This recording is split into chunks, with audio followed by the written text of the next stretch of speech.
ကိုကသာလွမ်းပြီးသူကလွမ်းညမှာလွမ်းမယ်ဆိုတာတကယ်ပဲရှားဖို့ရပါလိမ့်မယ်ဘုရင်ကြီးတစ်ပါးကသူ့ရဲ့မိဖုရားအမတန်ချောမောလှပါတယ်မိဖုရားငယ်ငယ်ရွယ်ရွယ်သိဆုံးသွားတဲ့အခါကျဒီရုပ်အလောင်းကိုမစွန့်ပစ်ရဲ့လို့မပုတ်မသွအောင်လုပ်ပြီးတော့မှန်ကောင်းနဲ့ထည့်ပြီးတော့ထမင်းမစားနိုင်မတောက်နိုင်မအိပ်နိုင်အဲ့ဒီအလောင်းသားမှာပဲထိုင်ပြီးတော့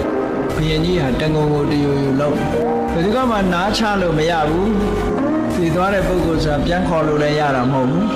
နားချလို့မရဘူးနောက်ဆုံးကျတော့ပညာရှိအမတ်တွေကဥယျာဉ်ထဲမှာရောက်နေတဲ့ပညာရှိယသိကြီးတစ်ပါးကိုတွေ့တော့အဲ့ဒီယသိကြီးကိုပင့်ပြီးတော့နားချခိုင်းရယသိကြီးကပြောတယ်တဲ့ရှင်မင်းကြီးဘယ်သူကိုလွမ်းနေတာတော့ဒီမိဖုရားလေးကိုလွမ်းနေတယ်အဲ့ဒီမိဖုရားလေးပဲရောက်နေတယ်ဆိုတာသိလားမသိဘူးရှင်ဘုရားသိရင်ပြောစမ်းပါသိတယ်ငါမိဖုရားလေးဥယျာဉ်ထဲမှာရောက်နေတယ်လူတော့မဟုတ်ဘူးနောက်ချီဖို့တော့လူဘဝတုန်းကလည်းအလှပြင်းနေတာနဲ့အချိန်ကုန်တယ်သေတော့နောက်ချီဖို့တော့ဖြစ်တယ်ဘုရင်ကြီးကသာလွမ်းနေတယ်ဟိုကနောက်ချီဖို့တို့ဘဝမှာနောက်ချီဖို့တို့ဘုကြီးနဲ့ဟိုမှာနောက်ချီဖို့တို့ဘုကြီးရဲ့ရှေ့ရသွားလူကနောက်ကလိုက်နောက်ဘဝမှာအတွဲနဲ့သူကဖြစ်နေ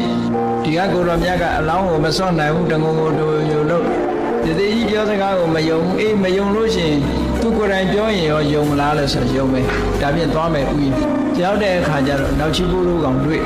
နေဘသူတို့လို့အတိတ်ဘဝပြောတော့နောက်ချီဖို့တို့ကပြောတယ်သူဟာဥပရိဆိုတဲ့မိဖုရားပါ